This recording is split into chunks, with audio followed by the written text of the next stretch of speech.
네, 어르신 여러분 안녕하세요. 성지효입니다.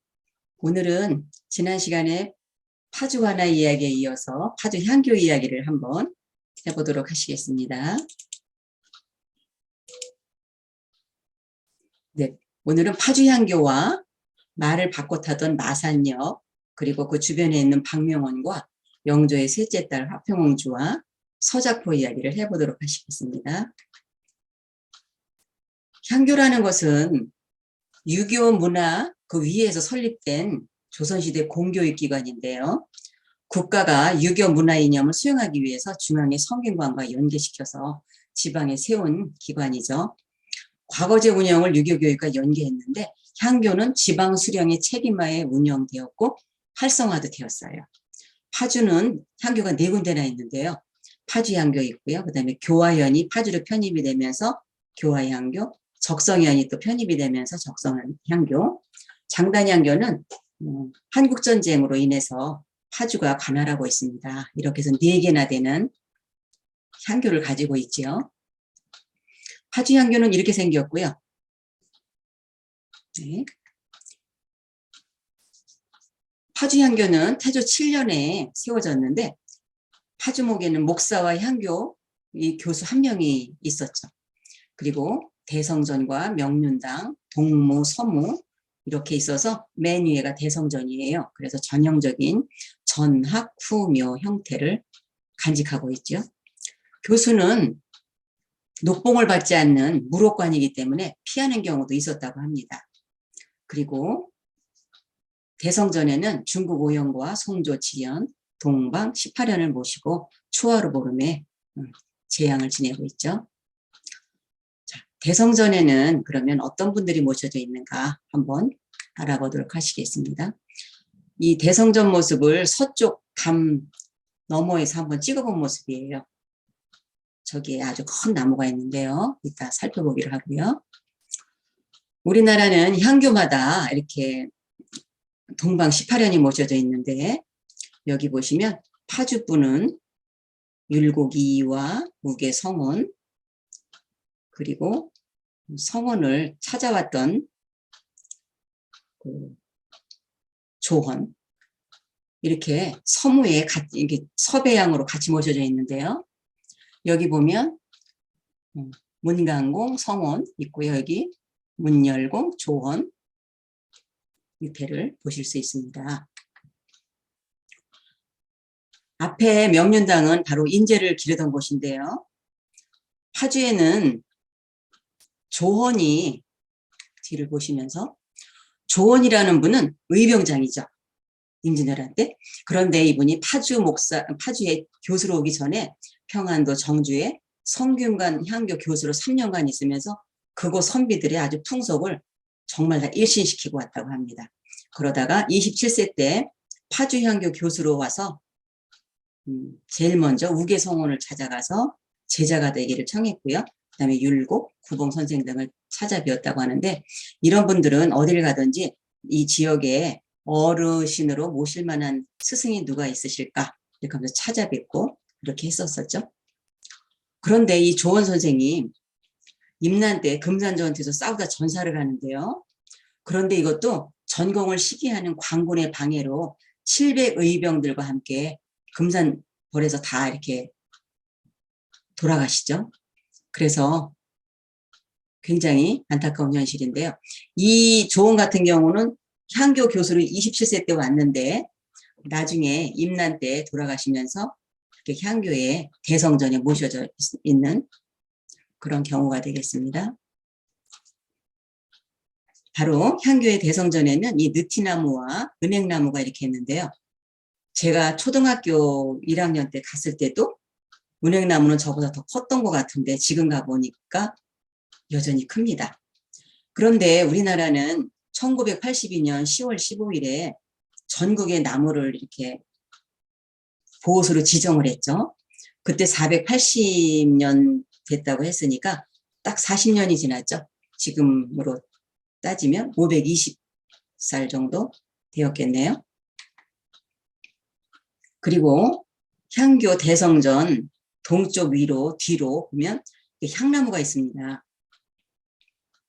제가 20여 년 전에 갔을 땐 이 나무잎이 그래도 참 잘 살고, 그리고 첫 느낌이 이 볼테크가 아주 펑펑 팡팡 돌아가면서 있는 모습이, 그리고 나뭇잎이 이렇게 있는 게 마치 학이 하늘로 올라가는, 횃불이 하늘로 올라가는 듯한 신비로운 모습을 간직하고 있었는데, 이렇게 자꾸 아파서 땜질을 하면서 사그라져 가는 것 같아서 마음이 아픈데요. 이 나무는 그러면 240년 정도 되었겠죠. 이런 나무는 재앙을 지낼 때 그 나뭇가지를 쳐서 이렇게 향불을 피는데, 향나무는 없어서는 안 될 나무였겠죠. 이거는 제가 동화 쓰기를 하면서 파주 향교를 한번 그려본 것입니다. 초등학교 친구와 이제 미국 가서 사는 친구가 와서 향교를 이제 찾아 올라가 보는 것으로 이제 동화를 써봤는데요. 우리 지역에 이렇게 봉서산 아래 이렇게 인재들을 모시고 어르신 훌륭하신 분들을 모신 중요한 곳인 줄 몰랐어. 그러면서 이렇게 옛날에 남아있는 이런 것이 오래도록 계속 남아있으면 좋겠지 하면서 한번 동화를 써보았습니다. 봉서산, 그러니까 거기서 볼 때 서쪽으로 아래라고 할까요? 거기 보면 마산역이라고 있는데 지금도 지명이 마산으로 내려옵니다. 거기는 말도 바꿔 탔지만 아마 주막거리가 있었던 것 같아요.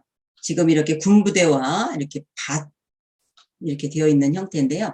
거기에 가봤더니 이렇게 돌적이라든가 사발, 기와장, 그다음에 곡식을 가른 것 같은 이런 확도 있었던 것 같고요. 이런 것들이 이렇게 지금도 이렇게 나 뒹굴고 있는데, 이런 것들이 파주 관아지 복원이 된다든가 이렇게 해서 이런 것들이 어떤 유물로 빨리 모아져 있었으면 좋겠다는 생각을 한번 해보았습니다. 마산역에서 자고받은 김극기라는 분이 한번 그 시를 쓴 게 있어서 한번 읽어드리겠습니다. 거기서 보면 봉서산이 있고 멀리 연풍내 그 냇가가 흐른다고 그랬죠. 그리고 앞에 이제 넓은 벌판이 있었는데 그걸 상상하시면서 냇물에 북이 들렸는데 길은 멀리 이어졌다. 홀로 말채찍 쳐 그 뜻이 호연하다. 떨어진 붉은 꽃 뜰에 가득한데 덧없고 방초는 하늘에 연한 듯 푸른 것이 더부룩하다. 나무 끝에 가마귀가 저녁 깃들이고 하늘 반쯤 노을에 기러기 지나간다. 장하는 멸리일까 보이지 않고 청사는 백부비요 물은 천돌림이여라. 한번 읽어드렸습니다. 마산역 근처에는 영조의 셋째 딸 화평옹주와 박명원의 묘가 있는데요. 파주 향토문화 13호로 지정이 되었고요. 이 묘비는 영조의 글씨로 썼는데 화평옹주가 일찍 죽어요. 그런데 그때 이걸 써줬다가 나중에 박명원이 42년 후에 죽으니까 그때서 이 비석을 세웁니다. 그리고 이 신도비는요, 정조가 찬을 했고요. 이 양빙의 글을 모아서 안진경 글씨체로 비문을 새긴 집자비입니다. 그런데 이것이 아주 오석이고 돌이 굉장히 좋은 것으로 봐서 정조가 얼마나 이 고모부 박명원에게 의지를 하고 좋아했는지 알 수 있고요. 바로 여기도 느티나무가 한 그루 있는데요. 이것도 파주향교에 있는 나무와 수령이 같았어요. 그래서 같은 해에 심었을까? 이런 상상을 한번 해보게 합니다. 여기 하마비가 있고요. 화평옹주에 대해서 한번 알아보도록 하시겠습니다. 화평은 영조의 셋째 딸인데 금성이 박명원에게 이제 출가를 하였죠. 시집을 갔는데 특별히 영조가 정말 많이 사랑을 해서 결혼을 하고도 내보내지 않았어요. 그래서 궁에서 4년을 살다가 나가 살게 되었는데 한 6년 정도 나가 살았는데 22살 때 죽었어요. 이때 죽을 때 영조가 그런 아프다는 소식을 듣고 빨리 이제 궁에서 나옵니다. 그런데 죽으려고 하니까 임금이 매우 슬퍼하여 빈소에 이모하여 통곡하며 슬픔을 억제하지 못하였는데 날씨가 아주 더웠다고 합니다. 여름이라. 그런데 대신과 여러 신하들이 궁으로 들어가기를 청하였으나 염습을 친히 다 보고 4일 후에야 들어갔다고 합니다. 그리고 상도요, 국상 못지않게 상을 잘 치러줬고요. 묘를 만드는데도 수개월이 걸렸다고 합니다. 묘는 바로 파주리에 있죠. 그런데 그 정조의 어머니 사도세자의 빈 해경궁 홍씨 한중록에 보면 이렇게 있어요. 화평공주에 대해서. 화평공주는 사도세자의 허물을 감싸주고 영조와의 사이에서 그 중재 역할을 하여 사도세자에 대한 영조의 화를 누그러뜨리는 그런 역할을 하였다. 그런데 화평공주가 사망하자 궁중에서 이러한 역할을 할 사람이 없어 부자간의 관계가 더 악화되었다고 기록하고 있어요. 만약에 화평이 살았다면 우리나라 조선말 역사가 조금 달라지지 않았을까요? 화평공주는 바로 1727년에 태어나서 22살을 살고 죽었는데요. 사도세자 그 동생은 8년 후인 1735년에 태어나서 27살로 죽습니다. 자, 박명호는요. 저번 시간에도 말씀드렸다시피 그 열화일기를 쓴 박지원의 삼종제 형입니다. 그런데 화평공주가 죽고 나서도 영조는 가끔씩 옹주의 집에 들러 박명원을 보고 갔다고 합니다. 42년을 더 살다가 이제 박명원은 죽었죠. 정조 4년에 박명원은 연행사로 청나라 황제 70수에 다녀올 때 바로 박지원을 데리고 가서 이렇게 밤새 강을 9번을 왜 건너냐. 북경에 있는 줄 알고 갔는데 이 황제가 청나라 사람이다 보니까 열하라는 곳, 오늘날의 승덕인데요. 여름은 거기 피서산장으로 가서 쉽니다. 그래서 부랴부랴 그 황제를 만나러 그렇게 급하게 가다 보니까 그런 글도 탄생을 하게 되는 거죠. 그리고요, 정조 11년 정조에게 수빈박씨를 천거해서 대를 잇게 되는데요. 이게 무슨 소리냐면 그 정조가 그렇게 사랑했던 의빈 성씨와 문효세자가 있었죠. 그런데 다 죽습니다. 그러니까 대가 끊어지게 생겼죠. 그러니까 이 박명원이 그 집안 먼 동생뻘인 수빈박씨를 천거를 했는데 정말 순조를 낳아서 대를 잇게 되어요. 순조가 왕이 되었을 때 11살밖에 안 돼요. 자, 그런데 정조 13년에는 또 큰일을 합니다. 정조에게 사도세자, 그러니까 정조의 아버지 능이 그 배봉산 아래 지금의 이제 홍윤홍 있는 근처에 있었는데 좀 안 좋다고 해요. 그러니까 이것을 옮길 것을 얘기를 하여서 정말 현재의 수원의 윤건농 자리로 옮기게 되죠. 이런 일을 다 하고 다음해인 정조 14년 박명원이 죽습니다. 그때 영조가 친필로 내려줬던 글씨를 가지고 비석을 세우고요. 정조는 제문과 신도비명을 내려서 저렇게 이제 아까처럼 신도비를 세워준 거죠. 그리고 정조가 2년 후인 정조 16년 파주를 또 다시 한번 오는데요. 바로 박명원과 화평공주의 묘를 둘러보고 외할아버지 홍봉안의 묘, 고양시에 있는 걸 둘러보고 양아버지 영롱에 행차했다고 하죠. 자, 사신들이 만약에 파주 이렇게 관아에 와서 잠을 자고 마산에서 말을 갈아탔다면 이제 임진강을 향해서 가다 보면 넘는 고개가 바로 선앙당 고개입니다. 제가 중학교를 다닐 때 이 길을 가끔 걸어 다녔는데요. 그때만 해도 여기 왼쪽에 보이는 것처럼 이렇게 큰 나무에 이런 오방색 헝겊이 걸려 있는 거는 못 봤지만 이게 쌀이나무가 하나 서 있었거든요. 아니, 나무가 다 없어졌을 테니까 그랬겠죠. 거기에 이렇게 오방색 천이 걸려 있는 것을 본 적은 있습니다. 그런데 지금은 고개를 턱을 낮추고 이렇게 차들이 다녀서 저런 기운은 다 도망가고 아무것도 없죠. 선앙당 고개를 넘어서 내려가면 서작포가 나옵니다. 이 모습이 바로 서작포 모습인데요. 뒤에 걸 한번 먼저 보시면서 서작포는 영정조 시대 이후에 파주에는 능행길에 정말 파주행궁에 머무는 일이 많아졌습니다. 그래서 이 지역에서 물자들을 출염을 한 게 아니고 궁에서 많은 물자들이 내려왔죠. 그것을 실어나르는 곳이 한강과 임진강이 연결된 문산포구 동쪽의 서작포구였어요. 오늘날의 향양리죠. 그런데 여기 서 있는 그 장승백이 역할을 하던 것이 역참의 폐지로 이것이 없어지면서 지금은 마을의 수호신 개념으로 이것이 서 있습니다. 그 서작포의 이 벅수도 그냥 마을의 수호신 개념으로 지금 서 있는 거고요.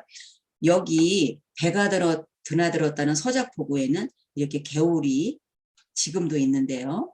아, 여기로 배가 와서 그 많은 물자가 저 선앙당 고개를 넘어서 다녔겠구나.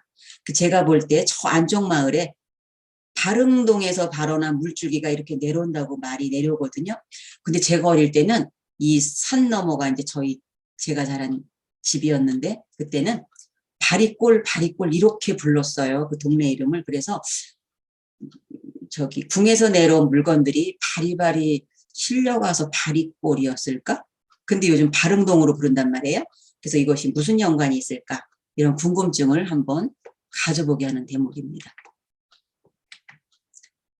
저번에 파주목관아 앞에 회화나무 이야기하면서 잠깐 못 드린 이야기가 있어서요. 제가 이 나무 조사를 향토문화연구소에서 조사한 적이 있어요. 그래서 이 나무를 조사하러 갔더니 이 나무 둥치 아래 여기가 좀 이렇게 움푹 파졌는데 거기다 동네 사람들이 막 쓰레기 같은 걸 와서 태우더라고요. 그런 흔적이 있어서 나무가 꺼멓게 변해 있어서 야, 이렇게 소중한 나무가 이렇게 관리가 된다면 이거 뭐잖아. 얼마 못 살고 죽겠구나. 그래서 바로 그 건너 파주 읍사무소에 그때 읍장님이 강석재 읍장님이었는데요. 그래서 면담을 요청해서 한번 말씀을 드리고 왔어요. 이것이 중국에 가면 공자사당 앞에는 이런 나무들이 쭉 있더라. 아마도 향교가 있고 여기 관아가 있었던 자리라 이런 나무를 심어진 걸로 아는데 이것을 지금 보호해 줄 사람은 읍장님밖에는 안 계실 것 같다 그랬더니 글쎄 보호수로 지정이 안 된 것이라 좀 쉽지는 않겠지만 그래도 한번 노력은 해보겠다고 하시더니 얼마 후에 가봤더니 이렇게 둘러쳐져 있어서 나무가 보호되고 있었어요. 그래서 강석재 읍장님 참 감사드리고요. 이렇게 우리 소중한 것들은 서로서로 지켜져야 오래도록 이게 보존이 되겠죠. 자, 이렇게 해서 오늘은 파주향교 이야기와 마산 그리고 박명원과 화평옹주, 서작포 이런 이야기를 살펴보았습니다. 다음 시간에 다시 만나겠습니다. 감사합니다.